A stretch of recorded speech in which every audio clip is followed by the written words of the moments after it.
We न्यूज़.pk के लिए कराची से मैं हूं वकास खान। पाकिस्तान के लिए बड़ी खबर यह है कि पाकिस्तान के ज़र मुबादला के ज़खायर में बदतरीज इजाफा हो रहा है। इस वक्त 16 अरब 50 करोड़ के लगभग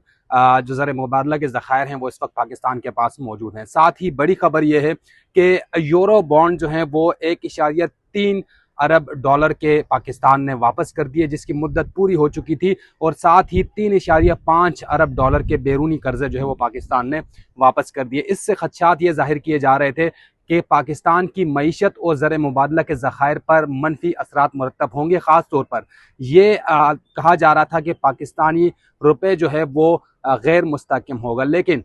इस सब के बावजूद बड़ी बात यह है कि पाकिस्तान के न सिर्फ ज़र मुबादला के ज़खायर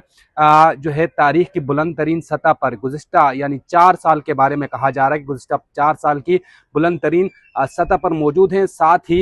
ये कहा जा रहा है कि रुपए की जो है वो कदर भी मुस्तहकम नज़र आ रही है, और आने वाले वक्तों के हवाले से माहिरीन ये कह रहे हैं कि सऊदी अरब से जो पाकिस्तान की जानिब से बेल आउट पैकेज को जो है 5 अरब डॉलर को आसान कर्जों में जो है मुंतकिल करने का जो एक रिक्वेस्ट की है, उस हवाले से भी चीज़ें ज़ेर गौर हैं। साथ ये कहा जा रहा है कि जो तेल की मद में 5 अरब डॉलर का जो सस्ता तेल है वो सऊदी अरब से बातचीत चल रही है, यानी ये कुल मिला के 10 अरब डॉलर का जो है वो कर्जा बन जाएगा, जो पाकिस्तान की मईशत के लिए इस्तेहकाम का बायस बनेगा।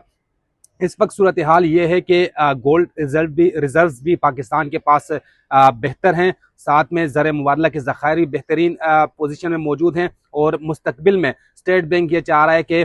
वो मकामी जो एक्सचेंज कंपनीज हैं उनसे डॉलर्स खरीदेगी, और साथ ही दीगर जो दस्तियाब वसाइल हैं उन पर गौर किया जाएगा, ताकि पाकिस्तान की मईशत में न सिर्फ इस्तेहकाम रहे बल्कि रुपए की कदर में भी इस्तेहकाम रहे।